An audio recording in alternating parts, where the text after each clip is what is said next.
فلا أقسم بمواقع النجوم وإنه لقسم لو تعلمون عظيم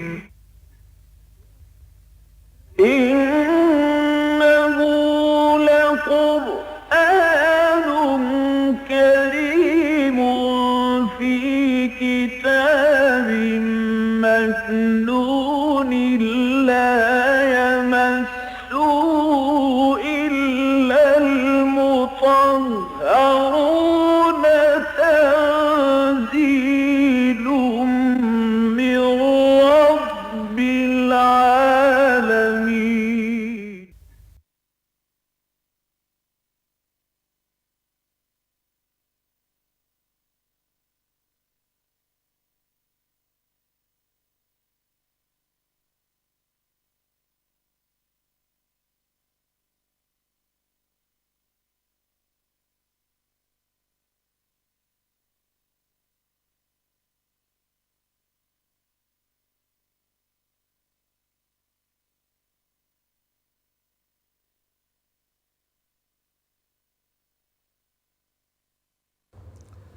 الحمدللہ وکفیٰ والصلاة والسلام علی عبادہ الذین اصطفیٰ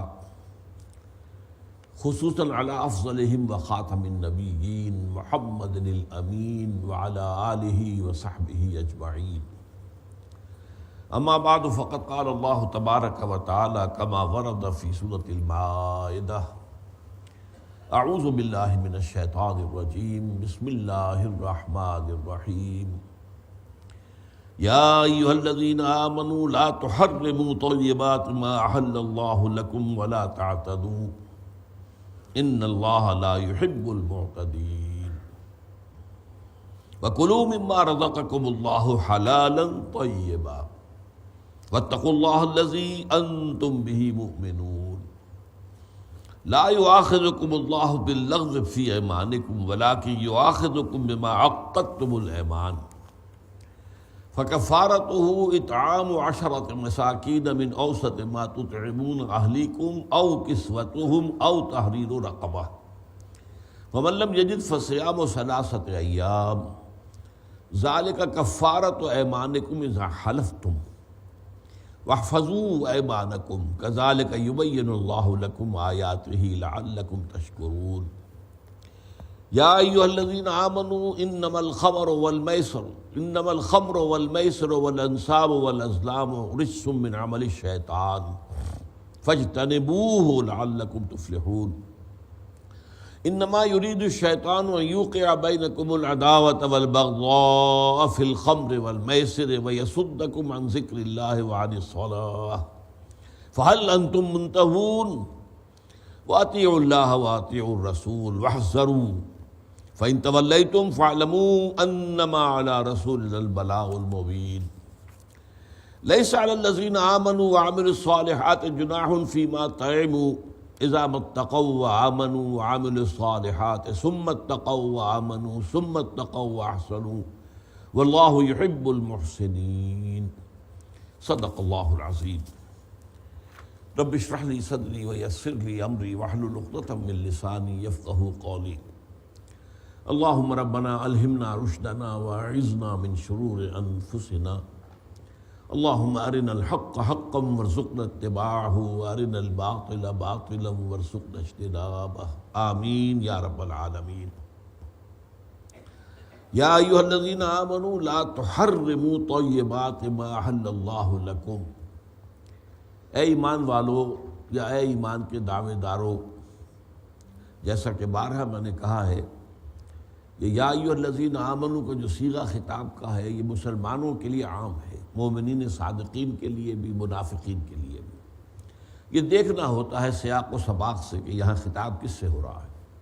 ظاہر بات ہے یہاں منافقین سے خطاب نہیں ہے، مسلمانوں سے خطاب ہے. یا ایھا الذین آمنوا لا تحرموا طیبات ما احل اللہ لکم، مت حرام ٹھہرا لو ان پاکیزہ چیزوں کو جنہیں اللہ نے تمہارے لیے حلال کیا ہے. ولا تعتدوا، اور حد سے مت بڑھو. ان اللہ لا يحب المعتدین، یقیناً اللہ تعالی حد سے بڑھنے والوں کو پسند نہیں کرتا۔ وَكُلُوا مِمَّا رَزَقَكُمُ اللَّهُ حَلَالًا طَيِّبًا، اور کھاؤ ان چیزوں میں سے جو اللہ نے تمہیں دی ہیں، حلال اور طیب، پاکیزہ۔ وَاتَّقُوا اللَّهَ الَّذِي أَنتُم بِهِ مُؤْمِنُونَ، اور اس اللہ کا تقوی اختیار کیے رکھو جس پر تم ایمان کے مدعی ہو یا جس پر تم ایمان رکھتے ہو۔ ان آیات مبارکہ میں یہ جو کہا جا رہا ہے کہ اللہ کی حلال چیزوں کو حرام نہ ٹھہراؤ، اس میں روح سخن کس طرف ہے؟ یہ دنیا کی تاریخ میں آپ کو ملے گی ایک بات مشترک، تاریخ مذاہب یا تاریخ ادیان میں، کہ اکثر جگہ پر دینداری اور تقوی اور زہد کا تقاضا یہ سمجھا جاتا ہے کہ دنیا میں جو لذیذ چیزیں ہیں، جو پسندیدہ چیزیں ہیں، ذائقے والی چیزیں ہیں، یا یہ کہ اچھا لباس ہے، یہ زہد اور تقوی کے منافی ہے۔ لہذا وہ لوگ کہ جو چاہتے ہیں تقرب اللہ اور اللہ کا قرب حاصل کرنا اور روحانی ترقی اور ترفع حاصل کرنا، انہیں ان سے کنارہ کشی کرنی لازم ہے۔ اسی طریقے سے ظاہر بات ہے کہ نفس کو جو چیزیں لذیذ معلوم ہوتی ہیں ان میں ایک جنسی معاملہ بھی ہے، لہذا اس قسم کے جو فکر ہے اس میں یہ بات بھی واضح طور پر سامنے آ گئی کہ شادی کرنا اور گھر گھرستی کرنا یہ بھی غلط ہے، اس لیے کہ اس میں تو بلکہ اضافی طور پر یہ بات موجود ہے، عقلاً موجود ہے۔ پہلی بات میں تو صرف یہ ہے کہ آپ کا اپنا فیصلہ ہے، اور کوئی چیز جو ہے اگر آپ نے لذیذ دنیاوی شے جو ترک کر دی ہے تو اس کا کوئی اور نقصان کسی کو اور کو نہیں پہنچے گا۔ لیکن یہ دوسرا معاملہ تو اس درجے خطرناک ہے کہ اگر آپ شادی بیاہ نہیں کرتے ہیں تو اس کا نتیجہ کیا نکلے گا کہ آپ کے اندر جو جذبہ ہے، جذبہ شہوت ہے، وہ تو بہت قوی ہے۔ میں نے بارہا کہا درس کے دوران کہ میں تسلیم کرتا ہوں کہ فرائیڈ اس اعتبار سے بہت بڑا ماہر نفسیات ہے کہ اس نے اس جذبے کو پن پوائنٹ کیا ہے، اگرچہ اس نے اس میں مبالغہ کیا، ہمارے نزدیک وہ حد سے بڑھ گیا ہے۔ اس کے نزدیک سب سے بڑا موٹیو جو ہے انسان میں وہ سیکس کا ہے، وہ جنسی جذبہ۔ یہ بات غلط ہے، لیکن اس میں کوئی شک نہیں کہ بہت پوٹنٹ موٹیو ہے، اس میں کوئی شک نہیں ہے، یہ بات بالکل اس نے صحیح سمجھی۔ تو یہ پوٹنٹ موٹیو جو ہے اگر آپ اس کے اوپر صحیح راستہ بند کر دیں گے تو وہ غلط راستے کی طرف مڑ جائے گا۔ جیسے کہ دریا کا بہاؤ ہے، آپ نے اس کے آگے رکاوٹ ڈال دی ہے، پانی کو راستہ نہیں مل رہا ہے، وہ اپنا ادھر یا ادھر راستہ نکال لے گا، اسے تو جانا ہے، راستہ تو اس نے نکال لینا ہے۔ یہ چیز جو ہے مذاہب کی دنیا میں عام ہے، اور اس چیز کا رجحان بعض صحابہ کرام کے اندر بھی پایا گیا۔ ظاہر بات ہے کہ وہ جو چیزیں انسانی خلقت میں یا سرشت کے اندر ہیں موجود، ان میں تو صحابہ کرام کے اندر بھی وہ چیزیں موجود تھیں، یہ بات ان کے سامنے بھی آئی۔ اور یہ شادی بیاہ کے معاملے میں کہہ رہا تھا کہ وہ عقلاً بھی یہ بات جو ہے اس میں اضافی طور پر ہے کہ آپ اگر ان جھمیلوں میں پڑ جائیں گے تو ظاہر بات ہے کہ بیوی بچوں کی خبر گیری کرنی ہے، ان کے لیے معاش کا انتظام کرنا ہے، دن بھر کی وہ بھاگ دوڑ ہے، تو اس میں واقعتاً شک نہیں ہے کہ پھر اللہ سے لو لگانے کا وہ حق ادا نہیں ہو سکتا کہ جو آدمی مجرد ہو تو ادا کر سکتا ہے۔ تو یہ بات عقلی طور پر جو ہے وہ درست ہے۔ بہرحال لیکن اس کو شریعت کے اندر حرام کیا گیا، لا رہبانیت فی الاسلام، اور خاص طور پر اسی لیے آپ نے نکاح کے خطبے میں وہ حدیث ہمیشہ سنی ہوگی، النکاح من سنتی، نکاح جو ہے میری سنت ہے، میرا طریقہ ہے۔ اور اس میں جیسا کہ میں عرض کر رہا تھا کہ بعض صحابہ میں بھی یہ رجحان تھا تکشف کا، اور یوں سمجھیے کہ نیکی کا یہ جذبہ جو ہے یہ حد اعتدال سے تجاوز کر رہا تھا۔ حضرت عبداللہ ابن عمرو بن العاص رضی اللہ تعالی عنہما ایک ایسے صحابی ہیں، ایک اعتبار سے بڑا کنٹراسٹ ہے، ان کے والد عمرو بن العاص جو ہے رضی اللہ تعالی عنہ وہ بڑے سیاستدان تھے، مرد میدان تھے، اور وہ واقعہ یہ ہے کہ ان اجتماعی معاملات کے اندر بڑا فیصلہ کن کردار ادا کرنے والی شخصیت تھے۔ ان کے برعکس بیٹا جو ہے وہ نہایت زاہد و عابد اور دنیا سے کوئی سروکار نہ رکھنے والا، ان پر غلبہ تھا بہت زیادہ اسی مذہبی جذبے کا۔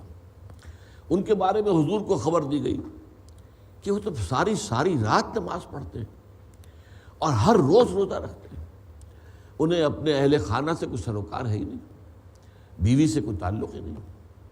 تو حضور نے طلب فرمایا اور یوں سمجھیے کہ ایک طرح کی ڈانٹ پلائی، یا عبداللہ اولم اخبر انک تصوم الدہر وتقوم اللیل، مجھے یہ خبر نہیں پہنچائی گئی، یعنی یہ ایک سوالیہ انداز میں، اولم اخبر مجھے یہ خبر نہیں دی گئی، یعنی دی گئی ہے کہ تم تو ساری رات نماز پڑھتے ہو، ہر روز روزہ رکھتے ہو۔ اب کیا کرتے ہیں حضور کے سامنے جو ہے وہ کوئی بات بنانی، کوئی جو ہے سخن سازی، جھوٹ کا تو سوال نہیں، سخن سازی بھی نہیں ہو سکتی تھی۔ تو عرض کیا بھلا یا رسول اللہ ایسا تو ہے، فرمایا لا تفعل، ہرگز ایسا مت کرو، فإن لنفسك عليك حقا وإن لزوجك عليك حقا وإن لزورك عليك حقا، تمہارے نفس کا بھی تم پر حق ہے، اور تمہاری بیوی کا بھی تم پر حق ہے، اور تمہارے ملنے والوں کا بھی تم پر حق ہے جو تم سے ملاقات کے لیے آئے۔ اس حوالے سے یہ رویہ ہے تمہارا، یہ درست نہیں ہے۔ اسی طرح کا معاملہ ہوا، 3 صحابہ نے آپس میں کچھ گفتگو کر کے معلوم کرنا چاہا ازواج مطہرات سے کہ حضور مہینے میں کتنے روزے رکھتے ہیں نفلی، اور رات کو کتنی دیر نماز پڑھتے ہیں۔ تو ازواج مطہرات نے بات صاف کر دی، حضور کی زندگی کھلی کتاب تھی، اس میں کوئی چھپانے والی بات تھی نہیں، تو انہوں نے بتا دیا۔ اس عبادت کو انہوں نے کم سمجھا، لیکن اب ظاہر بات ہے کہ حضور کا معاملہ تھا، ان کے بارے میں تو یہ کہہ کر اپنے دل کو مطمئن کر لیا کہ نبی اکرم صلی اللہ علیہ وسلم تو معصوم ہیں، گناہ کا صدور ہو ہی نہیں سکتا، تو ان کے لیے تو اتنی عبادت جو ہے، جتنی دیر آپ نماز پڑھتے ہیں رات کو تہجد کی، یا جتنے روزے آپ مہینے میں رکھتے ہیں، ان کے لیے تو کفایت کرتے ہیں، ہمارے لیے کافی نہیں ہے۔ ہم تو گناہ گار لوگ ہیں، ہم تو ہر طرح کے فتنوں کی زد میں ہر وقت ہیں۔ لہذا ایک شخص نے طے کیا میں روزانہ رکھوں گا، کبھی داغا نہیں کروں۔ دوسرے نے کہا کہ میں پوری رات نماز میں کھڑا رہوں گا۔ تیسرے نے کہا میں کوئی شادی بیاہ نہیں کروں گا۔ حضور کو اطلاع ہو گئی، تینوں کو طلب فرمایا، اور آپ نے فرمایا اب یہاں بھی زجر کا انداز ہے، ڈانٹ کا انداز ہے، کیا تم لوگوں نے یہ کہا ہے؟ انہوں نے کہا جی ہاں یہ کہا تو ہے ہم نے۔ فرمایا یہ قطعاً غلط ہے، من رغب عن سنتی فلیس منی، دیکھو میرا طریقہ کیا ہے، میں رات کو سوتا بھی ہوں، آرام کرتا ہوں، میں اپنے نفس کو جسم کو اس کا حق ادا کرتا ہوں، ہاں نماز بھی پڑھتا ہوں، جاگتا بھی ہوں، تہجد بھی پڑھتا ہوں، روزے نفلی رکھتا بھی ہوں، نہیں بھی رکھتا ہوں۔ تو جس نے اور میں نے شادیاں کی ہیں، متعدد شادیاں کی ہیں، تو جس کو میری سنت پسند نہیں ہوگی اس کا مجھ سے کوئی تعلق نہیں ہو۔ یہ ہے وہ چیز جس کی کہ نفی یہاں پر کی جا رہی ہے۔ اس سے پہلے مکی صورتوں میں سورہ اعراف میں بھی آیت آ چکی ہے، قل من حرم زینۃ اللہ التی اخرج لعبادہ والطیبات من الرزق ہی للذین آمنوا فی الحیاۃ الدنیا خالصۃ یوم القیامہ۔ وہاں چونکہ عرب میں یہ رواج تھا، جیسے سادھو ہوتے ننگ دھڑنگ یا چھوٹی سی کو لنگوٹی مانگ لی بس، باقی ننگے، لباس جو ہے گویا کہ تکلف تھا، بلکہ ان کے ہاں تو ایسا بھی تھا کہ بالکل مادرزاد برہنہ ہو کر طواف کرنا خانہ کعبہ کا یہ بہت افضل تھا، کہ انسان جو ہے یہ اضافی جو تکلفات انسان نے اپنے اوپر لاد لیے ہیں، بچہ پیدا ہوتا ہے تو توریاں ہوتا ہے، ننگا ہوتا ہے، اس کا کوئی لباس تو نہیں ہوتا، یہ انسان نے خام خواہ اپنے اوپر تکلفات جو ہے اوڑھ لیے ہیں، تو جب اللہ کے گھر کا طواف کیا جائے تو بالکل اسی شکل میں کیا جائے جس شکل میں اس نے ہمیں دنیا میں بھیجا ہے۔ تو اس کی پھر شدت کے ساتھ نفی کی گئی، اے نبی ان سے کہیے، اور یہ کہ جسم کے اوپر جو ہے وہ ریت ملی ہوئی ہے، وہ راکھ ملی ہوئی ہے، من حرم زینۃ اللہ التی اخرج لعبادہ، ان سے پوچھئے کس نے حرام کی ہیں وہ چیزیں جو اللہ نے اپنے بندوں کے لیے زینت کے لیے نکالی۔ یہ لباس زینت ہے، آپ پہنیں ان کو، اس میں یہ کہ اچھا لباس پہننے کی توفیق اللہ دیتا ہے تو پھر اچھا پہنیے۔ غریب آدمی ہے تو جیسا بھی اسے لباس میسر ہے ویسا پہنے گا، لیکن خام خواہ ایک امیر آدمی بھی اپنے آپ کو ظاہر کرے غرباء کے اندر شامل کر کے اور ایسا میلا کچیلا لباس اور جو ہے پھٹا پرانا لباس پہنتا رہے، تو یہ تو کوئی پسندیدہ چیز نہیں ہے، بلکہ فرمایا گیا کہ اللہ چاہتا ہے کہ جو نعمتیں اس نے تمہیں دی ہیں ان کا ظہور تم پر ہو، ان کو چھپاؤ نہیں، ان کو ظاہر کرو۔ یا اما بنعمت ربک فحدث کے اندر اس کے تقاضے میں یہ بھی شامل ہے۔ پھر طیبات من الرزق، اور اللہ نے جو پاکیزہ چیزیں رزق کی اتاری ہے انہیں کس نے حرام کیا ہے؟ ہی للذین آمنوا فی الحیاۃ الدنیا خالصۃ یوم القیامہ، یہ ساری چیزیں تو اہل ایمان ہی کے لیے اللہ نے پیدا کی ہیں، اس دنیا کی زندگی میں بھی، اور قیامت کے دن تو یہ خالصتاً اہل ایمان کے لیے ہو جائیں گے۔ دنیا میں تو پھر بھی وہ فرمایا ہے کہ وہ کلن نمد ہؤلاء و ہؤلاء، ہم ہر ایک کو جو کافر ہو یا مومن ہو مسلم ہو ہم کو دنیا کا ساز و سامان تو دیتے ہیں، لیکن یہ ہے کہ آخرت میں یہ تمام نعمتیں صرف اہل ایمان کے لیے رہ جائیں گی۔ اس میں ایک واقعہ اور نوٹ کر لیجئے کہ اس میں بعض اوقات ایسا ہوتا ہے کہ کوئی بڑی شخصیت محض قسم نہیں کھاتا، مطلب یہ کہ وہ کو حرام نہیں قرار دیتا کسی چیز کو، لیکن کسی سبب سے استعمال کرنے کی قسم کھا لیتا ہے کہ میں استعمال نہیں کروں گا۔ اگر یہ کام کسی نبی نے کیا ہو تو اس میں بہت بڑا فتنہ ہو جاتا ہے کہ امت کہیں یہ سمجھے کہ واقعتاً یہ حرامی تو نہیں، اگر ہمارے رسول اور ہمارے نبی نے اس کا استعمال ترک کر دیا تھا تو شاید حرام ہے۔ یہی مغالطہ لگا یہود کو اونٹ کے گوشت کے بارے میں۔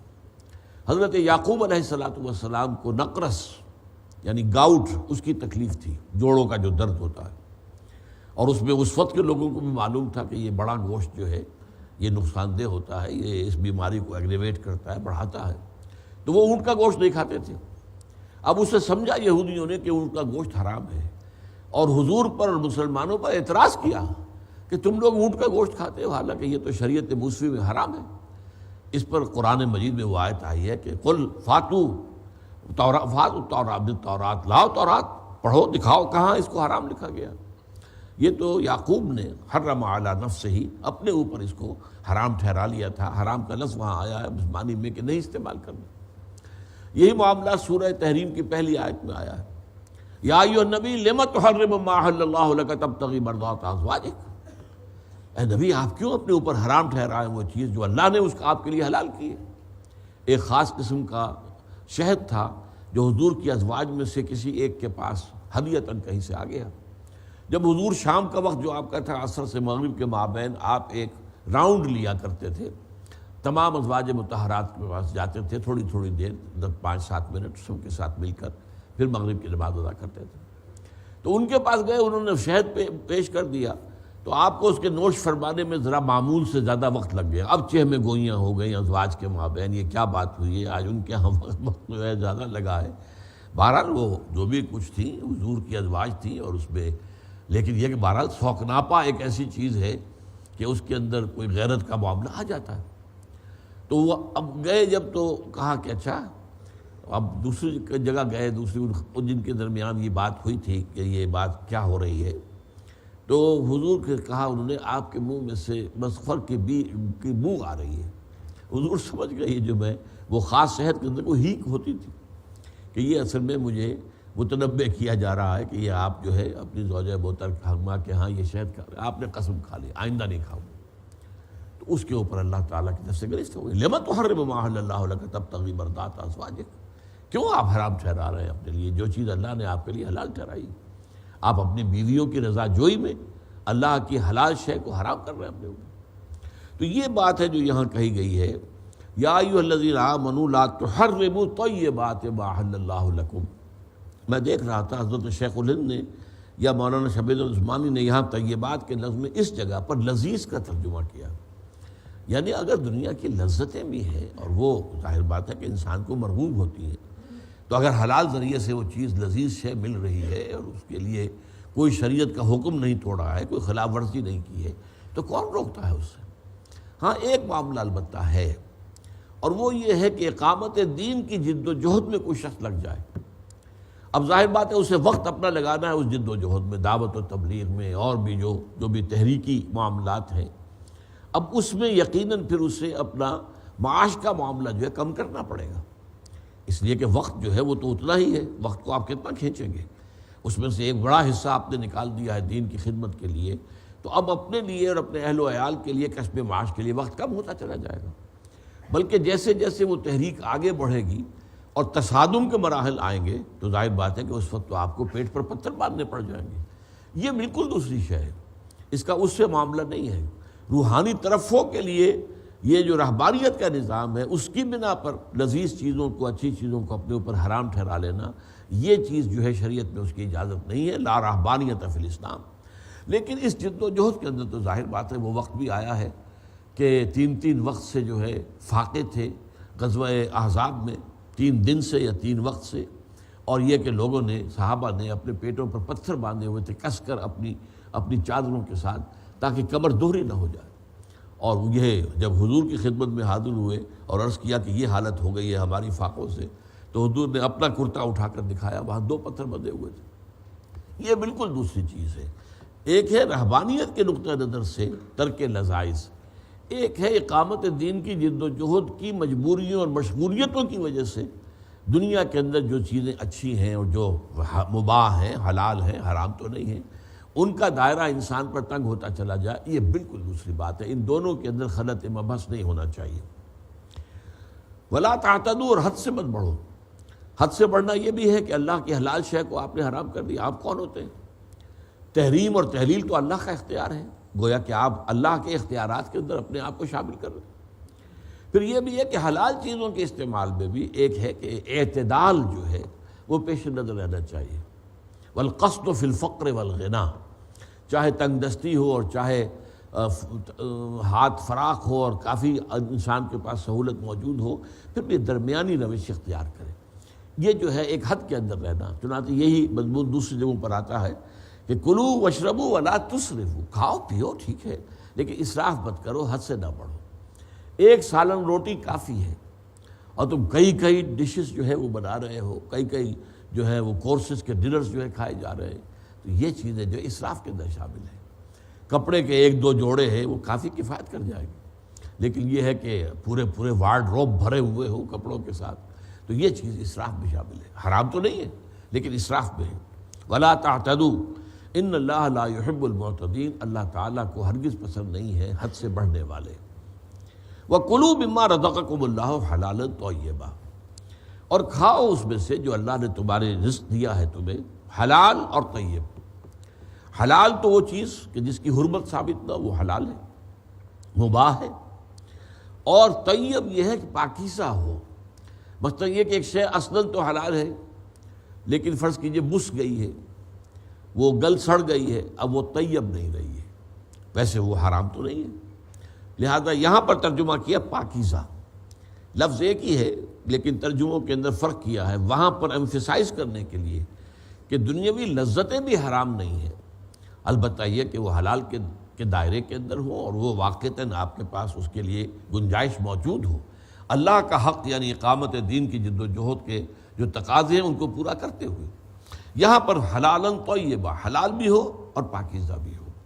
واتقوا اللہ الذی انتم بہ مؤمنون، اور اس اللہ کا تقوی اختیار کیے رکھو جس پر تم ایمان رکھتے ہو یا جس پر تم ایمان کے دعوے دار ہو۔ لا یؤاخذکم اللہ باللغو فی ایمانکم، اب ربط کلام دیکھ لیجئے، کسی نے کسی حلال چیز کے کھانے پر قسم کھا لی، اب یہاں یہ طے ہو رہا ہے کہ تم یہ حرکت مت کرو، اب وہ کیا کرے؟ قسم توڑے، اور قسم توڑنے کے لیے اللہ تعالیٰ نے یہاں پر کفارہ اس کا جو ہے وہ طے کر دیا ہے۔ چنانچہ وہاں بھی سورہ تحریم میں فرمایا گیا قد فرض اللہ لکم تحلۃ ایمانکم، اللہ نے معین کر دیا ہے تمہارے لیے اپنی قسموں کو کھولنے کا راستہ۔ اگر قسم جو ہے آپ نے کھا لی ہے، اب آپ اس کو ختم کرنا چاہتے ہیں، توڑنا چاہتے ہیں، یا جیسے یہ حکم آ گیا ہے اس میں متنبع ہو کر اب آپ اس کو قسم کو توڑنا چاہتے ہیں، تو پھر اس کے لیے کفارہ ہے۔ اس کے ضمن میں پہلا حکم جو ہے وہ سورہ بقرہ کے اندر آ چکا تھا، چنانچہ وہاں پر فرمایا گیا تھا کہ یا ایھا الذین آمنوا لا تجعلوا اللہ عرضۃ لایمانکم ان تبروا وتتقوا وتصلحوا بین الناس واللہ سمیع علیم۔ اے اہل ایمان، اللہ تعالیٰ کے نام کو نشانہ نہ بنا لو اپنی قسموں کے لیے، واللہ باللہ، اللہ کی قسم، اللہ کی قسم، اور خاص طور پر اس چیز سے رک جانے کے لیے قسم کھا لینی کہ تم نیکی کا کام کرو، کوئی بھلائی کا کام کرو، یا تقویٰ کی روش اختیار کرو، یا لوگوں کے مابین اصلاح کرانے کا معاملہ ہے۔ مثلا آپ نے کوشش کی ہے 2 فریقوں کے مابین اصلاح ذات البین کی، لیکن آپ کی سرتوڑ کوشش کے باوجود جو ہے وہ بات نہیں بن رہی، آپ اچھا اب انشاءاللہ خدا کی قسم اب آئندہ میں اس میں دخل نہیں دوں گا، بھائی مت کیجیے ایسا، کیا پتہ ہے کہ آگے آپ کی کوئی کوشش برابر ہو جائے، کیوں قسم کھا رہے ہیں؟ اور خاص طور پر ایک نیک کام سے رکنے کے لیے اللہ کا نام استعمال کرنا ہے۔ لا تجعلوا اللہ عرضۃ لایمانکم ان تبروا وتتقوا وتصلحوا بین الناس واللہ سمیع علیم۔ لا یؤاخذکم اللہ باللغو فی ایمانکم، اللہ تعالیٰ تم سے مواخذہ نہیں کرے گا وہ لغو قسمیں جو تم کھاتے رہتے ہو۔ یہ عرب کی تہذیب کا جز ہے ہمیشہ سے اور آج بھی ہے۔ وہاں تو جملہ شروع ہوتا ہے واللہ باللہ ہے، واللہ واللہ واللہ باللہ، اس کے بغیر کوئی کلام شروع ہی نہیں ہوتا۔ یہ لغو ہے، اس میں کوئی قسم کھانا مقصود نہیں ہوتا، نیت نہیں ہوتی، بلکہ یہ ان کا اسلوب گفتگو ہے، یہ انداز کلام ہے۔ تو اس پر تو اللہ تعالیٰ جو ہے کوئی مواخذہ نہیں کرے گا، لیکن یہ وَلَٰكِنْ يُؤَاخِذُكُم بِمَا كَسَبَتْ قُلُوبُكُم، لیکن جو تم دلی ارادے کے ساتھ قسم کھاؤ اس پر اللہ تعالیٰ کی پکڑ ہوگی، مواخذہ کرے گا اللہ۔ اگر اسے تم نے توڑ دیا تو اللہ کے ہاں مواخذہ ہو جائے گا۔ تو وہاں تو بات اسی پر ختم کر دی گئی تھی، صرف تنبیہ، وارننگ، تاکہ یہ کہ اپنی جو ہے اپنی قسموں کی حفاظت کیا کرو۔ لیکن یہاں اب راستہ کھولا جا رہا ہے تاکہ اس کو قسم کو توڑنے کے لیے جو راستہ ہے وہ بھی لوگوں پر واضح ہو جائے۔ لا یؤاخذکم اللہ باللغو فی ایمانکم ولکن یؤاخذکم بما عقدتم الایمان۔ عقد، گرہ لگا دینا، یعنی پختگی کے ساتھ، عقدہ کہتے ہیں گرہ کو۔ تو عقد جو باہمی معاہدہ ہوتا ہے، تو عقد جو ہے عقد نکاح ہے، ایک عورت ایک مرد کے درمیان، وہ بھی ایک معاہدہ ہے۔ عقد جو ہے سعودی عرب وغیرہ میں یہ جو سال بسال ان کا ایک کانٹریکٹ ہوتا ہے سروس کا، ہر سال رینیو کرواتے ہیں، تو وہ بھی عقد کہلاتا ہے۔ تو اس کے سلسلے میں بہت سے لطائف بھی ہمارے ہاں وجود میں آئے ہیں کہ کسی شخص کے پاس جو وہاں سے آیا ہوا تھا، اس کے پاس آ گیا فارم کہ یہ عقد جو ہے آپ کی رینیو کرنے کے لیے کانٹریکٹ کو، یہ اس فارم پہ آپ دستخط کیجئے۔ وہ بیوی کے ہاتھ میں پڑ گیا، اس نے کہا یہ عقد تم کر رہے ہو، وہاں پر کوئی شادی نکاح کر رہے ہو۔ تو بہرحال وہ عقد کے معنی جو ہے وہ عام ہے قرآن مجید میں۔ چنانچہ سورہ مائدہ تو شروع ہوئی ہے، یا ایھا الذین آمنوا اوفوا بالعقود، اہل ایمان جو بھی عقد ہو جایا کرے، جو کانٹریکٹ ہو، جو بھی معاہدہ ہو، اس کو پورا کیا کرو۔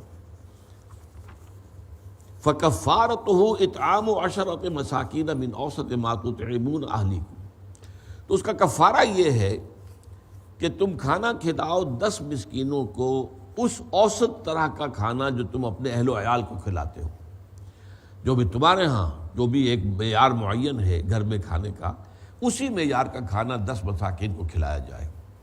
او کسوتہم، یا ان کو لباس دیا جائے، تن ڈھانپا جائے، اور اس میں ظاہر بات ہے کہ پورے جسم کو ڈھانپنا ضروری ہے۔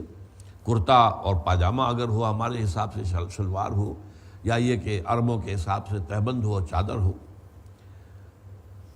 او تحریر رقبہ، یا ایک غلام کا آزاد کرنا، اور یہاں کوئی شرط نہیں ہے کہ وہ غلام جو ہے مسلمان ہو یا غیر مسلم ہو، ایک غلام کو آزاد کرنا۔ اصل میں یہ اس طرح کے معاملات میں جو قرآن مجید نے راستہ بتایا ہے، ایمینسیپیشن آف دی سلیوز، ان کی تحریر، ان کی آزادی کا راستہ جو ہے، مختلف جو کفارے ہیں اور مختلف قسم کی معاملات میں جو غلاموں کا آزاد کرنا جو ہے اس کو ذریعہ بنایا گیا ہے، تو وہ اس طریقے سے ظاہر بات ہے کہ اس سے غلام خود آزاد ہو جاتے تھے۔ اور ہمارے ہاں ہماری تاریخ بتاتی ہے کہ بڑے اونچے اونچے مناصب پر پہنچے ہیں غلام، اور بڑے ائمہ دین اور بہت بڑے علماء اور فقہاء غلاموں میں سے گزرے ہیں۔ یہاں تک کہ ہمارے ہاں تاریخ کا ایک دور وہ آیا ہے کہ سلطنت غلامہ ہندوستان میں تھی، اور مملوک کی جمع ہے، غلام، یہ مصر میں تھے۔ مصر میں بھی حکومت اس وقت ممالک کی تھی، اور یہاں جو ہے خاندان غلامہ تھا۔ فَمَن لَّمْ يَجِدْ فَصِيَامُ ثَلَاثَةِ أَيَّامٍ، اور جو نہ پائے، جس میں یہ مقدرت نہیں ہے کہ وہ 10 مساکین کو کھانا کھلا سکے، یا یہ ہے کہ ایک جو ہے 10 لوگوں کو، 10 مساکین کو وہ لباس دے سکے، یا یہ کہ کسی غلام کو آزاد کر سکے، تو پھر 3 دن کے روزے ہیں، 3 ایام، پے بپے، مطلب یہ کہ ان کے اندر کوئی وقفہ نہیں آنا چاہیے۔ یہ اس کے لیے ہے جس کے اندر مقدرت نہ ہو۔ یہ نہیں ہے کہ اگر آپ میں مقدرت ہے پھر بھی آپ روزے رکھ رہے ہیں، ٹرخا رہے ہیں معاملے کو۔ وہ روزہ رکھنا جو ہے وہ تو ظاہر بات ہے صرف اپنی نفس کے لیے ایک تکلیف دہ بات ہو سکتی ہے، لیکن شریعت میں اصل مقصود تو وہ ہے جس سے کہ لوگوں کو فائدہ ہو، غرباء کو کھانے کو ملے، اچھا کھانے کو ملے، جیسا کہ آپ اپنے گھر والوں کو کھلا رہے ہیں، اسی طریقے سے ان کو تن ڈھانپنے کو کپڑا میسر ہو جائے، یا کوئی شخص جو ہے وہ غلامی کے جو بندھن ہے اس سے آزاد ہو جائے۔ تو یہ چیزیں ہیں کہ جن کی اہمیت ہے اور ان کو اولیت حاصل ہوگی۔ ہاں کسی کے لیے یہ ممکن نہیں ہے تو پھر یہ ہے کہ وہ 3 روزے رکھے۔ ذالک کفارۃ ایمانکم اذا حلفتم، یہ کفارہ ہے، یہ میں نے کئی مرتبہ وضاحت کی ہے۔ کفر کی اصل معنی ہے ڈھانپ لینا، اسی لیے کفر جو ہے اصطلاحی وہ کیا ہے کہ طبیعت کے اندر، دل کے اندر انسان کے ضمیر میں حق کی طرف بڑھنے کی خواہش پیدا ہوتی ہے، لیکن یہ کہ انسان اس کو روکتا ہے اپنی ضد کی وجہ سے، تعصب کی وجہ سے، تکبر کی وجہ سے، حسد کی وجہ سے، تو یہ کفر ہے۔ چنانچہ دو معنی میں یہ الفاظ تھا، کفروا وکذبوا بآیاتنا، اس کے بعد پھر وہ تکذیب کرتا، نہیں یہ کلام اللہ کا نہیں ہے، حالانکہ دل نے گواہی دی ہے کہ یہ کلام اللہ کا، انسان کا کلام نہیں ہے۔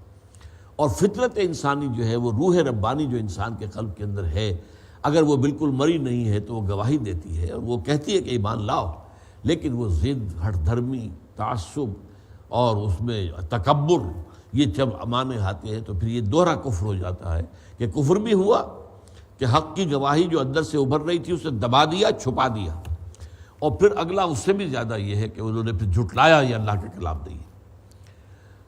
ذالک کفارۃ ایمانکم اذا حلفتم واحفظوا ایمانکم، اپنے قسموں کی حفاظت کرو۔ قسم کھائی ہے اور اس میں کوئی قباحت نہیں ہے، کوئی شریعت کا حکم ٹوٹتا نہیں ہے، کوئی کسی طرح کا کوئی اندیشہ نہیں ہے، تو پھر قسموں کو پورا کرنا چاہیے۔ واحفظوا ایمانکم، اور یہ کہ اس کی حفاظت بھی کرنی چاہیے کہ خام خواہ کو قسم نہ کھا بیٹھے انسان، اس کے لیے بھی یہ ہے کہ چوکس سے چوکن نہ رہے۔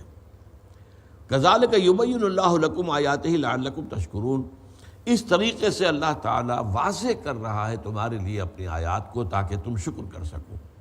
یعنی جو حکم سورہ بقرہ میں اجمالی آیا تھا، اب یہاں دیکھو اللہ نے اس کی تفصیل کر دی، تبیین کر دی ہے، وضاحت کر دی ہے اس کی، تو اسی طریقے سے اللہ تعالیٰ وضاحت کر دیتا ہے، تبیین کر دیتا ہے، واضح کر دیتا ہے اپنی آیات کو تاکہ تم شکر کرو۔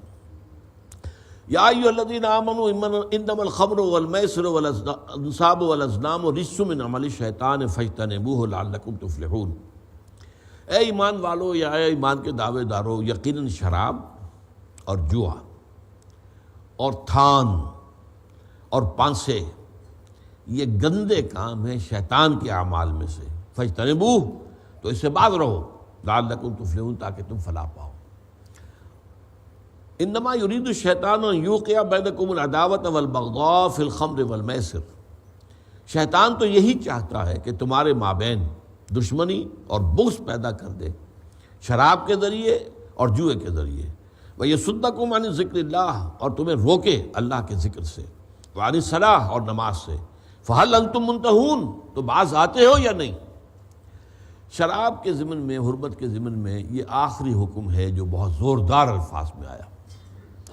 سب سے پہلے سورہ بقرہ میں آیت آ گئی تھی، یسألونک عن الخمر والمیسر، اے نبی آپ سے یہ پوچھتے ہیں شراب اور جوئے کے بارے میں، قل فیہما اسم کبیر ومنافع للناس واسمہما اکبر من نفعہما، اس میں بہت بڑے گناہ کا پہلو ہے، اگرچہ لوگوں کے لیے کچھ نفع کی بات بھی ہے، فائدے بھی ہیں، لیکن ان کا گناہ ان دونوں چیزوں کا ان کے نفع سے بہت بڑھ کر ہے۔ یہاں بھی بات یہی چھوڑ دی گئی، کوئی حکم نہیں دیا گیا۔ بہت سے لوگوں نے جن کی طبیعت کے اندر شریعت کے اتباع کا جذبہ جو ہے وہ زیادہ قوی تھا، انہوں نے اشارہ سمجھ لیا کہ یہ اس کی حرمت کا معاملہ جو ہے وہ آئے گا اور ابھی سے ہم چھوڑ دیں تو بہتر ہے۔ چنانچہ حضرت عمر کے بارے میں آتا ہے رضی اللہ تعالیٰ عنہ کہ اس آیت کے نزول پر انہوں نے دعا کہ اللہم بین لنا بیانا شافیا، اے اللہ ہمارے لیے بات کو بالکل واضح کر دے، واضح کر دے ہمارے لیے ایسی بات سے کہ جو دل کے اندر سے الجھن کو وہ جو ہے رفع کر دے، شفا بخشے ہمارے احساسات کو۔ چنانچہ یہ بات جو ہے وہ وہیں پہ جیسا کہ میں نے کہا چھوڑ دی گئی۔ پھر اس کے بعد کچھ عرصے کے بعد آیت اتری، لا تقربوا الصلاۃ وانتم سکارى حتی تعلموا ما تقولون، اگر تم نشے کی حالت میں ہو تو نماز کے قریب مت جاؤ یہاں تک کہ تم سمجھ سکو، جان سکو جو کچھ کہ تم کہہ رہے ہو۔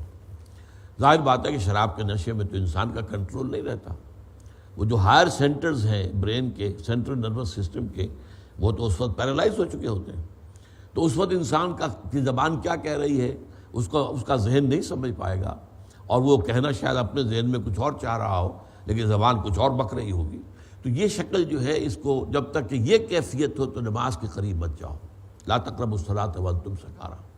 یہاں بھی پھر وہی بات پیش آئی کہ ابھی اس میں یہ بات نہیں تھی کہ یہ حرمت قطعی ہے، نماز کے قریب مت جاؤ، لیکن بہرحال کہ میں نے عرض کیا جن لوگوں کے اندر وہ جذبہ قوی تر تھا انہوں نے اب چھوڑ دیا کہ اب تو بہرحال ایک ایسی چیز جو نماز سے روک دینے والی ہو، اور نماز تو الصلاۃ عماد الدین، دین کا ستون ہے، تو اس کو لازماً چھوڑ دینا چاہیے۔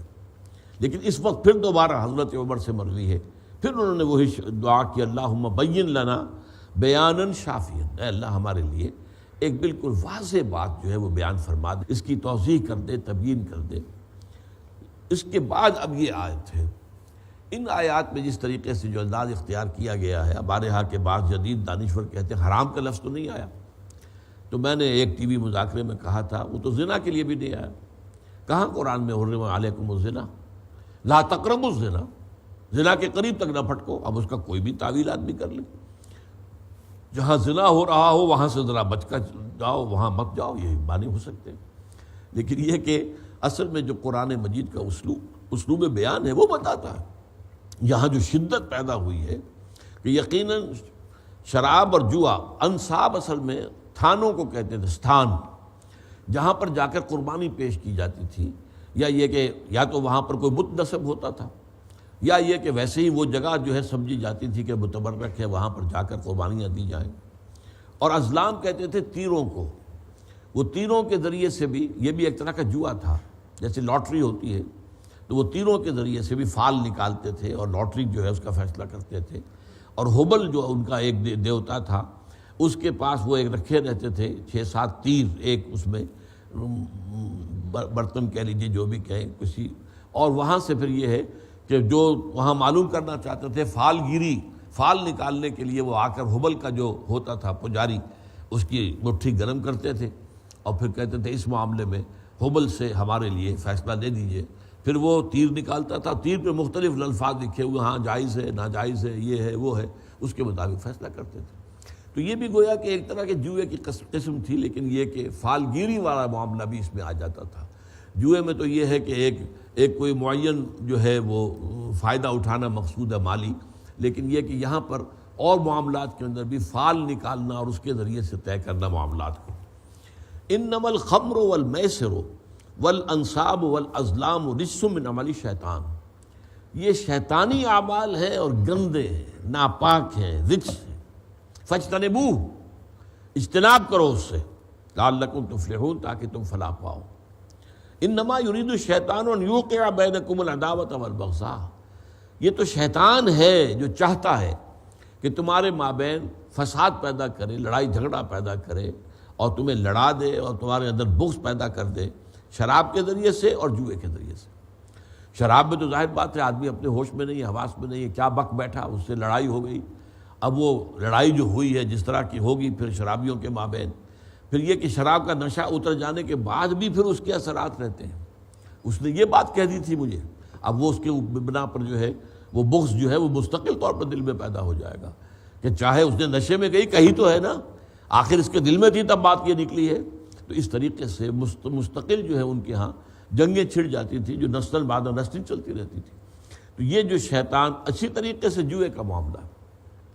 آدمی اگر ٹریڈنگ کے ذریعے سے کسی سے کچھ کما رہا ہے، آپ کو معلوم ہے آپ نے جوتا خریدا ہے، یہ 1000-1200 کا جوتا ہے، اس میں 100-200 روپے اس نے بھی کمائے ہوں گے، بٹ یو ڈونٹ گرج اٹ، کوئی نہیں، ٹھیک ہے، اس کی محنت ہے، اس نے کہیں سے خریدا ہے، منگوایا ہے، یا دکان کھولی ہے، یا بیٹھا ہوا ہے، یا شو روم اس کا ہے، وہاں سے میں لے رہا ہوں۔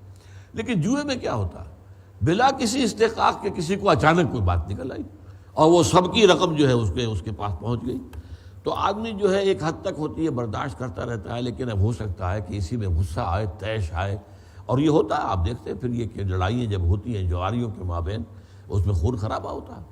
تو یہ دونوں چیزیں جو ہیں، اسی لیے سورہ بقرہ کی آیت میں بھی ان دو کو جمع کیا گیا، خمر اور میسر، ان دونوں کے اندر اصل میں وہ خرابی ہے جس کا کہ یہاں ذکر ہو رہا ہے۔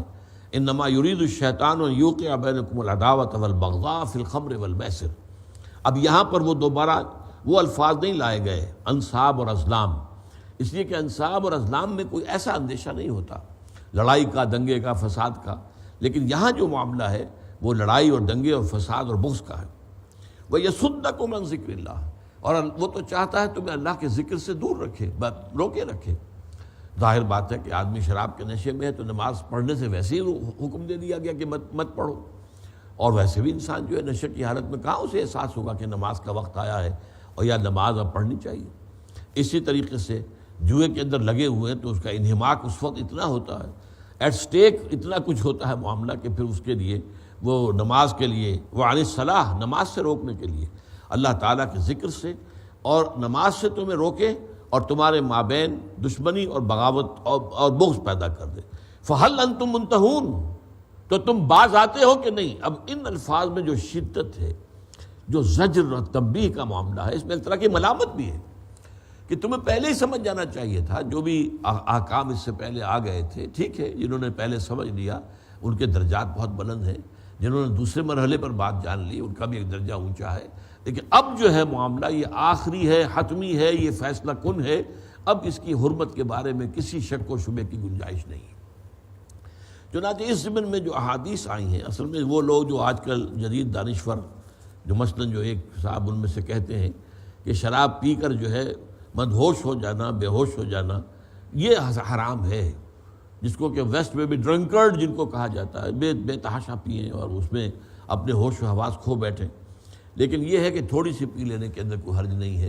وہ گویا کہ وہ پہلی بات جو ہے منافع للناس اس کے حوالے سے بات کر رہے ہیں، اور یہ بھول جاتے ہیں کہ اس کے بعد سورہ نساء میں آیت آ چکی ہے، اس کے بعد جو ہے اس آخری یہ دو آیات جو ہیں ان کے اندر جس شدت کے ساتھ روکا گیا، منع کیا گیا ہے، اور اس میں ایک طرح کا تھوڑا سا خفگی کا اور ناراضگی کا پہلو بھی ہے۔ فَهَلْ أَنْتُمْ مُنْتَهُونَ، باز آتے ہو کہ نہیں آتے؟ اس کے ضمن میں چاہتا ہوں کہ آپ کو چند احادیث سنا دوں۔ مولانا مودودی نے اپنی تفہیم القرآن میں یہ احادیث نقل کی ہے۔ لعن اللہ الخمر، اللہ نے لعنت کی ہے شراب پر، وشاربہا، اور اس کے پینے والے پر، وساقیہا، اور پلانے والے پر، وبائعہا، اور اس کو بیچنے والے پر، ومبتاعہا، اور فروخت کرنے والے پر، وعاصرہا، اور کشید کرنے والے پر، ومعتصرہا، اور کشید کروانے والے پر، وحاملہا، اور اس کو اٹھا کر لے جانا، مزدوری کرنا۔ معلوم ہے شراب کی بوتلوں کی پیٹی ہے اور ایک مزدور اس کو لے جا رہا ہے مزدوری کے لیے، تو بظاہر تو وہ تو مزدوری کر رہا ہے، اس کا اس شراب سے کیا سروکار، لیکن نہیں، یہ بھی حرام ہے۔ والمحمولۃ الیہ، والمحمولۃ، اور جس کے لیے وہ اٹھا کر لے جا رہا ہے اس پر بھی۔ تو یہ جو ہے اس کے اندر شریعت اصل میں، اور خاص طور پر احادیث نبویہ جو ہے، پھر جو چیز شریعت کے اندر ناپسندیدہ ہے اس کی ناپسندیدگی کو اس حد تک پیش کر دینا چاہتی ہے کہ مسلمانوں کی طبیعت، ایمان کا اگر کوئی رائی کا دانہ بھی اگر دل کے اندر ہے تو اس چیز کی طرف کوئی میلان نہ اختیار کرے۔ اسی طرح فرمایا گیا، کچھ لوگوں کا یہ بھی کہنا ہے کہ خمر تو صرف انگوری شراب کو کہتے ہیں، لیکن یہ کہ نہیں، ایسا نہیں ہے۔ شریعت نے آ کر احادیث نبوی کے ذریعے سے واضح ہوا ہے کہ یہ شراب جس چیز کے اندر بھی سکر پیدا ہو جائے، نشہ آ جائے، وہ حرام ہے، چاہے وہ گیہوں سے بنائی گئی ہو، جو سے بنائی گئی ہو، شہد سے بنائی گئی ہو، کشمش سے بنائی گئی ہو، اور کس چیز سے بنائی گئی، لیکن جس میں بھی نشے کی کیفیت پیدا ہو جائے گی، تاثیر ہو جائے گی، وہ حرام ہے۔ چنانچہ یہ حدیث کل مسکر خمر وکل مسکر حرام، ہر نشہ آور چیز خمر ہے اور ہر نشہ آور چیز حرام۔ کل شراب اسکرا فہو حرام، ہر وہ مشروب کہ جس سے سکر پیدا ہو جائے، جس سے کچھ مدہوشی سی پیدا ہو جائے، سرور کی کیفیت اس حد تک بڑھ جائے کہ اس میں ایک طرح کی بے خودی وہ پیدا ہو جائے، تو وہ حرام ہے۔ پھر جو ایک اور بات کہی گئی، ما اسکر کثیرہ فقلیلہ حرام، جس چیز کی زیادہ مقدار جو ہے اس سے نشہ ہو جائے، اس کی تھوڑی مقدار بھی حرام ہے۔ وہی میں نے جیسا کہ عرض کیا کہ ایک نفرت، طبعی نفرت پیدا کرنے کے لیے کہ انسان جو ہے اس چیز سے بچنے کے لیے انتہا تک چلا جائے۔ بلکہ ایک موقع پر پوچھا گیا کہ حضور کیا علاج کے لیے، دوا کے لیے ہم اس کو استعمال کر سکتے ہیں؟ فرمایا نہیں، انہ داء لا دواء، یہ تو داء ہے، بیماری ہے، یہ کوئی دوا نہیں ہے۔ آپ نے روکا ہے اس سے۔ وہ ہمارے ہاں پھر بھی اس کے بعد معروف ہے بات کہ کہیں کسی علاج کے سلسلے میں شراب پی جا سکتی ہے۔ یہ نور الدین زنگی کے صاحبزادے تھے یا صلاح الدین ایوبی کے ولیعہد تھے، ان کے بارے میں تاریخ کا یہ عجیب واقعہ ہے۔ وہ بیمار ہوئے اور اطباء نے کہا کہ اب ان کے لیے لازم ہے شراب پینا۔ انہوں نے کہا کہ یہ چیز تو حرام ہے۔ انہیں ایک مفتی صاحب کا فتویٰ لا کے دے دیا گیا کہ جان بچانے کے لیے جائز ہے۔ ان کا ہو سکتا ہے یہ تو ایک حنفی ہے تو مالکیوں کے نزدیک وہ مالکی فتویٰ بھی آ گیا، اس کے بعد جو ہے حنبلی فتویٰ بھی آ گیا، شافعی فتویٰ بھی آ گیا تمام مفتیوں کے کہ یہ جو ہے جائز ہے۔ اب ان کو چاروں مفتیوں کو بلا لیا اس نے، اس کے تقویٰ کا عالم دیکھیے۔ اس نے پوچھا کہ مجھے یہ بتاؤ، اگر اللہ مجھے شفا نہ دینا چاہے تو شراب سے شفا ہو جائے گی کہ نہیں؟ اور اگر اللہ مجھے شفا دینا چاہے تو کیا شراب کا محتاج ہے وہ؟ کہا نہیں۔ تو کہا اچھا جاؤ، دفع ہو جاؤ، اٹھاؤ اپنے فتوے اور روانہ ہو جاؤ، اور انہوں نے جان دے لی۔ تو حلال اور حرام کا معاملہ جو ہے وہ تو اس طرح جو ہے اس کی پیروی کی جانی چاہیے، اور اس کو اس طریقے سے پکڑ لینا چاہیے۔ عضوا علیہ بالنواجذ، اپنی کچلیوں کے دانتوں کے ذریعے سے، جیسے شکاری جو ہوتے ہیں، جو گوشت خور جو جانور ہوتے ہیں، جو وہ جو ہیں ان کے کچلیاں ہوتی ہیں جن سے کہ مضبوطی سے پکڑتے ہیں۔ انسانوں میں بھی کچلیاں ہیں، چھوٹی ہیں، لیکن وہ جو کچلیاں ہوتی ہیں بہت نمایاں ہوتی ہیں، بھیڑیے کی کچلیاں اور شیر کی کچلیاں۔ اور اسی طریقے سے فرمایا حضور نے انا انہاکم عن کل مسکر، میں تمہیں ہر نشہ آور شے سے روک رہا ہوں۔ اس میں جو ہے سعودی عرب کے علماء جو ہیں، جو سلفی المسلک ہیں، ان کا کہنا یہ ہے کہ سگریٹ نوشی بھی حرام ہے، اس میں بھی ایک سکر ہے۔ التدخین حرام، آپ کو سعودی عرب کے اندر یہ جا بجا یہ سٹیکرز لگیں گے، التدخین اسموکنگ از حرام۔ بہرحال یہ دو آیات جو ہیں قرآن مجید میں تکمیلی آیات ہیں، چنانچہ جو بات شروع ہوئی تھی سورہ بقرہ میں، پھر ذرا آگے بڑھی سورہ نساء میں، وہ سورہ اس مائدہ میں آ کر اپنی تکمیل کو پہنچ گئی۔ وَأَطِيعُوا اللَّهَ وَأَطِيعُوا الرَّسُولَ وَاحْذَرُوا فَإِن تَوَلَّيْتُمْ فَاعْلَمُوا أَنَّمَا عَلَىٰ رَسُولِنَا الْبَلَاغُ الْمُبِينُ، اور دیکھو اطاعت کیے جاؤ اللہ کی، اور اطاعت کیے جاؤ اس کے رسول کی صلی اللہ علیہ وسلم، وَاحْذَرُوا، اور بچتے رہو۔ یہ وَاتَّقُوا کے ہم معنی ہے بچو، حذر بچنا، ہر چیز جو ہے وہ معصیت سے بچو، اللہ کے حدود کو توڑنے سے بچو، حرام چیزوں کے استعمال سے بچو۔ وَاحْذَرُوا فَإِن تَوَلَّيْتُمْ، پھر اگر تم نے رخ پھیر لیا، منہ موڑ لیا، فَاعْلَمُوا، تو جان لو، أَنَّمَا عَلَىٰ رَسُولِنَا الْبَلَاغُ الْمُبِينُ، کہ ہمارے رسول پر تو سوائے واضح طور پر بات کے پہنچا دینے کی اور کوئی ذمہ داری نہیں ہے۔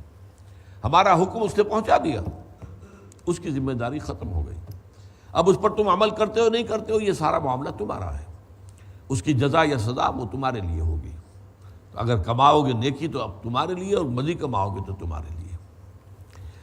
لیس علی الذین آمنوا وعملوا الصالحات جناح فیما طعموا اذا ما اتقوا وآمنوا وعملوا الصالحات ثم اتقوا وآمنوا ثم اتقوا واحسنوا واللہ یحب المحسنین۔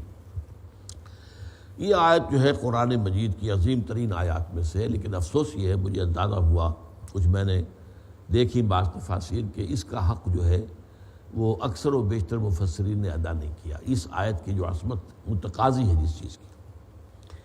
چنانچہ پہلے ترجمہ کر لیجئے، لیس علی الذین آمنوا وعملوا الصالحات جناح فیما طعموا، کوئی حرج نہیں ہے ان لوگوں پر جو ایمان لائے اور نیک عمل کرتے رہے ان چیزوں کے بارے میں جو وہ کھا چکے۔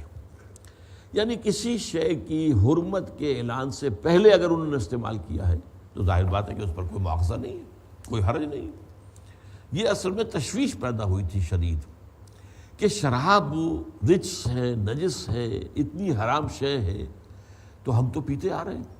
اور یہ آپ کو معلوم ہے کہ عرب میں تو اصل میں پینے کی چیز جیسے آج ویسٹ میں ہے، شراب پینے کی چیز تو شراب ہے، پانی تو اصل میں دھونے دھانے کے لیے، غسل کے لیے اور اس کا صفائی کے لیے ہے۔ آپ جائیں گے ہوٹلوں میں آپ کو پانی تو ملے گا نہیں، ہاں شراب جتنی چاہے لے لیجیے۔ تو پینے کی شے اصل جو ہے وہ تو شراب جو ہے، وہ شراب کہتے ہیں مشروب کو ہے، تو وہ تو اصل میں جو ہے خمر، یہ ان کی یعنی ان کے کلچر کا لازمی جز تھا۔ اب جن کی عمریں 50-60 سال کی ہو گئی ہے وہ پیتے آ رہے ہیں، تو ان کو تو یہ احساس ہوا کہ آج کی اگر بایولوجی کی اصطلاح ان کے علم میں ہوتی تو وہ کہتے کہ ہمارے تو ایک ایک سیل کے اندر شراب کی جو ہے نجاست داخل ہو چکی ہے، ہمارا کیا بنے گا۔ یہی تشویش ہوئی تھی تحویل قبلہ کے موقع پر کہ لوگوں نے کہا کہ اگر قبلہ اصل وہ تھا تو ہم نے جو یہ 16 مہینے نمازیں پڑھی ہیں یہ کس کھاتے میں جائیں گی؟ جن نمازوں کا قبلہ ہی درست نہ ہو وہ نماز کہاں ہوئی؟ اور وہ ایسے لوگ بھی کہ جو اسی دوران میں فوت ہو گئے، وہ اصل قبلے کی طرف نماز رخ کر کے نماز پڑھنے کا انہیں موقع ہی نہیں ملا۔ تو یہ تشویش ہے کہ جو ظاہر بات ہے کہ جو جن کا مزاج مذہبی ہے جو اس کے بارے میں غور و فکر کرتے رہتے ہیں ان کے اندر پیدا ہوئی۔ وہاں بھی فرمایا گیا تھا کہ کوئی حرج نہیں اس کے اندر، یہ جو بھی اس سے پہلے ہو چکا، جن کو جب وہ حکم تھا حضور کا تمہیں ملا تھا کہ تم شمال کی طرف بیت المقدس کی طرف رخ کر کے نماز پڑھو، تب اس وقت وہ نیکی تھی، اور اب اگر جنوب کی طرف کا حکم آ گیا ہے فَوَلُّوا وُجُوهَكُمْ شَطْرَ الْمَسْجِدِ الْحَرَامِ، تو اب ادھر رخ کر لو، تو وہ بھی کوئی حرام نہیں تھا، یہ بھی حرام نہیں۔ اس اعتبار سے تشویش کو اور یہ کہ اللہ تعالیٰ جو ہے وہ تمہارے ایمانوں کو ضائع کرنے والا نہیں ہے، اسی طریقے سے یہاں پر جو بات پیدا ہوئی تو اس تشویش کو رفع کرنے کے لیے یہ تو اس آیت کا تعلق جڑے گا سابقہ آیات کے ساتھ۔ جو حرمت شراب کا آخری حکم آیا ہے اس سے جو تشویش پیدا ہوئی ہوگی اور بہت سے لوگوں کو ہوئی بالفعل، اس تشویش کو رفع کرنے کے لیے قاعدہ بیان کیا جا رہا ہے کہ جب تک کہ حرمت کا قطعی حکم نہیں آیا، چاہے اشارے آ گئے تھے لیکن یہ کہ اس کو حرام مطلق تو قرار نہیں دیا گیا، لیکن جب تک حرام مطلق ہونے کا فیصلہ نہیں ہوا ہے اور اعلان نہیں ہوا ہے اس وقت تک کا کھایا پیا جو ہے اللہ تعالیٰ کی طرف سے معاف ہے۔ اب یہاں آگے جو ہے وہ 3 درجے بیان ہو رہے ہیں، اور یہ ہے اس کا پہلو وہ کہ جہاں تک تو تعلق ہے اس سابقہ اس کلام کے سیاق و سباق سے، تو یہ بات صحیح ہے کہ اس میں جو ہے اصل معاملہ جو ہے وہ اس شراب کی حرمت سے متعلق ہے، اور وہ بھی چونکہ 3 مراحل میں ہوئی ہے۔ پہلے سورہ بقرہ یسألونک عن الخمر والمیسر قل فیہما اسم کبیر ومنافع للناس واسمہما اکبر من نفعہما، دوسرا مرحلہ آیا لا تقربوا الصلاۃ وانتم سکارى، تیسرا مرحلہ یہ۔ تو ایک لوگوں نے یہی سمجھا ہے کہ یہ سارا پوری آیت جو ہے وہ اسی سے متعلق ہے، اسی لیے یہاں یہ 3 درجے ہو رہے ہیں۔ لیکن قرآن مجید میں آیات میں باہمی ربط جو ہے وہ خود اس کے اندر حکمت کے بہت سے رموز پنہاں ہوتے، اس میں کوئی شک نہیں ہے۔ میں اس کی مثال دیتا رہا ہوں، آپ میں سے بہت سے حضرات کو یاد ہوگی کہ موتی ہے، ہر موتی اپنی جگہ پر حسن کا مرقع ہے، اس کی خوبی ہے، اس کی خوبصورتی ہے، لیکن جب انہیں ایک خاص ترتیب سے ہار میں پرو دیا جائے تو اب ان کا حسن دوبالا ہو جاتا ہے، اس ترتیب سے ان کے حسن کا ایک اور ڈائمنشن سامنے آتا ہے۔ اسی طرح قرآن مجید میں ہر موتی آیت جو ہے حکمت کا ایک موتی ہے، بہت بڑا ہیرا ہے، لیکن ان آیات کے باہمی ربط سے ان کے اندر ایک نیا جو ہے ڈائمنشن اس کی حکمت میں اس کی معنویت میں پیدا ہوتا ہے۔ لیکن اس کا یہ مطلب نہیں ہے کہ اس آیت کی اپنی جگہ پر جو حسن ہے اس کو نظر انداز کر دیا جائے۔ اس آیت میں اصل میں 3 درجے بیان ہو رہے ہیں۔ ان 3 درجوں کو بعض جگہ پر کہا گیا ہے اسلام، ایمان اور احسان، جیسا کہ حدیث جبرائیل میں ہے جسے ام السنہ کہا گیا۔ تمام احادیث کے اندر جڑ بنیاد، جیسے قرآن مجید میں سورہ فاتحہ کا مقام ہے، ام القرآن قرآن مجید کی جڑ اور بنیاد جو ہے سورہ فاتحہ ہے، اس طرح ام السنہ جو ہے وہ حدیث جبرائیل ہے۔ اس میں حضرت جبرائیل ایک انسانی شکل میں آتے ہیں جو کہ حضور کے گرد صحابہ کا مجمع ہے، اور 3 سوال کرتے ہیں، اخبرنی عن الاسلام، اخبرنی عن الایمان، اخبرنی عن الاحسان۔ اصل میں وہ 3 درجے یہاں بیان ہو رہے ہیں۔ قرآن مجید میں یہ 3 درجے تو یکجا یہیں آئے ہیں اسی ایک آیت میں، لیکن 2 درجے کا بہت سے مقامات پر آئے ہیں۔ مثلا اسلام اور ایمان اس کو جدا کرنا، قالت الاعراب آمنا قل لم تؤمنوا ولکن قولوا اسلمنا ولما يدخل الايمان في قلوبكم۔ یہ بدو دعویٰ کر رہے ہیں کہ ہم ایمان لے آئے، نبی ان سے کہہ دیجئے تم ایمان ہرگز نہیں لائے ہو، بلکہ یوں کہو کہ تم اسلام لے آئے ہو۔ گویا کہ اسلام اور ہے، ایمان اور ہے۔ تم نے زبان سے کہہ دیا اشہد ان لا الہ الا اللہ واشہد ان محمد رسول اللہ، مسلمان تو ہو گئے، لیکن اس کا یہ مطلب نہیں ہے کہ مومن بھی ہو گئے۔ یہ مومن تو ایمان جو ہے یہ تو دلوں میں جب داخل ہوگا اور یقین کی کیفیت حاصل کرے گا تب تم مومن ہوگے۔ وَلَمَّا يَدْخُلِ الْإِيمَانُ فِي قُلُوبِكُمْ، ابھی تک تو ایمان تمہارے دلوں میں داخل نہیں ہوا ہے۔ اس اعتبار سے اسلام اور ایمان کہیں کہا گیا دو ایمان، یا ایھا الذین آمنوا آمنوا باللہ ورسولہ والکتاب الذی نزل علی رسولہ والکتاب الذی انزل من قبل، اے ایمان والو ایمان لاؤ اللہ پر اور اس کے رسول پر اور اس کتاب پر جو اپنے رسول پر نازل کی صلی اللہ علیہ وسلم، اور اس کتاب پر جو اس نے پہلے نازل کی تھی۔ تو اے ایمان والو ایمان لاؤ، کیا مطلب؟ ایک ایمان وہ قانونی ایمان تھا جس پر اسلام کی بنیاد ہے، اور ایک ایمان حقیقی ایمان ہے جو قلب میں یقین کی شکل اختیار کر لے۔ یہ اصل میں بڑے مشکل مباحث میں سے یہ چیزیں ہیں، اور اس پر امام ابو حنیفہ رحمۃ اللہ علیہ کی جو تصنیف مشہور ہے، اگرچہ ان کی طرف اس کی نسبت بھی یقینی نہیں ہے، ویسے کوئی اور فقہ کی تو کتاب انہوں نے مرتب کی ہی نہیں، وہ تو بعد میں جو ہے لوگوں نے فتاویٰ جو ہے وہ جمع کیے ہیں تو وہ فقہ حنفی کی کتابیں بن گئی۔ لیکن یہ کہ یہ کہتے ہیں کہ ان کی کتاب ہے الفقہ الاکبر، ان میں انہی موضوعات پر گفتگو کی گئی ہے، اس لیے کہ بعض احادیث ایسی ہیں جن میں ایمان کی بنا، اعمال کی بنا پر، گناہ کی بنیاد پر ایمان کی نفی ہو جاتی ہے۔ واللہ لا یؤمن، واللہ لا یؤمن، واللہ لا یؤمن، خدا کی قسم وہ مومن نہیں، خدا کی قسم وہ مومن نہیں، خدا کی قسم وہ مومن نہیں۔ تو صحابہ نے بڑے گھبرا کر لرزتے ہوئے پوچھا ہوگا، قیل من یا رسول اللہ، کون حضور؟ فرمایا الذی لا یامن جارہ بوائقہ، وہ شخص کہ جس کی ایذا رسانی سے اس کا پڑوسی امن میں نہیں ہے۔ اب اس حدیث سے ظاہر بات ہے کہ یہ سمجھا جا سکتا ہے جب وہ مومن نہیں اور 3 مرتبہ حضور قسم کھا رہے تو پھر گویا کہ کافر ہوا۔ اسی سے وہ فتنہ برآمد ہوا خوارج کا کہ گناہ کبیرہ کا مرتکب کافر ہو جاتا ہے، الا یہ کہ توبہ کرے، اگر توبہ نہیں کر رہا تو پھر یہ ہے کہ مباح ہے اسے قتل کرنا بھی، اس کی جان بھی مباح، خون بھی مباح، اس کا مال جو ہے مال غنیمت کے طور پر اس کی عورتوں کو جو ہے تم کنیزیں بنا سکتے ہو۔ یہ سارے فتنے جو پیدا ہوئے ہیں وہ ان چیزوں کے اندر ایک خلط مبحث کی وجہ سے پیدا ہوئے۔ تو اس پر یہ ہے کہ امام ابو حنیفہ نے کتاب لکھی اور بہت بڑی خدمت کی امت کی، لیکن البتہ یہ ہے کہ اس کا صحیح حق جو ہے وہ ادا ہوتا ہے اگر ہم وہ حدیث نبوی جس کا ذکر کر رہا ام السنہ حدیث جبرائیل، اس کو گہرائی میں مطالعہ کریں۔ پہلا ایمان، یہاں پر بھی 2 ایمان لائے گئے، اذا اتقوا وآمنوا وعملوا الصالحات، جبکہ وہ تقوی کی روش اختیار کیے رکھے، یعنی اس وقت تک جو احکام آئے ہیں ان احکام پر عمل پیرا رہے، ان میں سے کسی کو نہ توڑیں، اس وقت تک جن چیزوں کو حرام کیا گیا اس میں ملوث نہ ہو، اور ایمان لائیں اور نیک عمل کریں، یہ ان کی عام روش ہو۔ ثم اتقوا وآمنوا، پھر مزید تقوی اختیار کریں اور درجہ اوپر کے تک بڑھیں اور وہ ایمان لائیں۔ اب یہاں ایمان جو ہے وہ ایمان قلبی کے معنی میں، پہلا ایمان اقرار باللسان کے معنی میں، وہ اسلام کا درجہ ہے، شہادت کی بنیاد پر ہے، وہ شہادت اللہ الہ الا اللہ وان محمد رسول اللہ صلی اللہ علیہ وسلم۔ اس میں جو ہے یقین قلبی کی بحث نہیں ہے، نہ کی جا سکتی ہے۔ دنیا کا ہمارا سارا معاملہ اسلام کی بنیاد پر ہے، ایمان کی بنیاد پر نہیں ہے۔ مجھے کیا معلوم آپ کے دل میں ایمان ہے یا نہیں ہے؟ آپ ہو سکتا ہے ہمارے ہاں کوئی شخص جو ہے کوئی ہندو بھیس بدل کے آیا ہو اور اس نے اپنی شکل بھی شرعی بنائی ہو، داڑھی بھی رکھی ہو، ختنہ بھی کرائی ہو، جاسوسی کے لیے آیا ہوا ہے۔ چنانچہ ایسی خبریں ملتی رہی تھی، آپ کے علم میں ہوگا کہ ہمارے جو یہ سرحدی دیہات ہیں سیالکوٹ کے علاقے میں، یہاں کوئی ہندو جاسوس آیا ہے انڈین، اور وہ امام مسجد رہا کئی سال تک ایک گاؤں کے اندر۔ وہ تو بعد میں جب ہے اس کو پکڑا گیا ہے اور ٹرانسمیٹر وغیرہ اس کے حجرے سے برآمد ہوئے تو معلوم ہوا کہ یہ کم وقت تو جاسوس تھا، ہندو تھا۔ تو اس اعتبار سے ہمیں نہیں معلوم کسی کے دل میں کیا ہے، اسی لیے کسی کو ہم منافق قرار نہیں دے سکتے، یہ معاملہ بھی اللہ کے علم میں ہے۔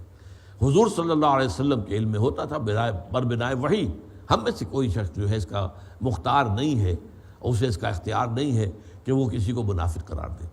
تو ایک ایمان ہے قانونی ایمان، اور اس سطح پر عمل صالح جو ہے ایک علیحدہ اینٹیٹی ہے، علیحدہ مستقل اینٹیٹی ہے۔ چنانچہ فرمایا اذا اتقوا وآمنوا وعملوا الصالحات، ثم اتقوا وآمنوا، یہ ہے وہ ایمان حقیقی جو دل کے اندر راسخ ہو جائے، یقین کی شکل اختیار کر لے۔ یہ ایمان جو ہے اس میں عمل جو ہے اس کے تابع ہو جاتا ہے بالکل، لہذا یہاں اس عمل کا ذکر نہیں کیا دوبارہ، اس لیے کہ وہ تو از خود ایمان کا جزو لا ینفک بن گیا۔ یقین والے ایمان کا جزو لا ینفک ہے عمل صالح۔ ثم اتقوا واحسنوا، اور وہ پھر مزید انہوں نے تقوی اختیار کیا اور وہ احسان کے مرتبے پر فائز ہو گئے۔ یہ لفظ تو خاص طور پر ایسا ہے جس کا مفہوم ہمارے ہاں بہت چھپ گیا ہے، اس لیے کہ احسان کا ہم ایک ہی معنی جانتے ہیں، کسی کے ساتھ بھلائی کرنا، حالانکہ احسان کے لفظی معنی اس عربی زبان میں ہے کسی چیز کو اچھا کرنا، کسی چیز میں حسن پیدا کرنا۔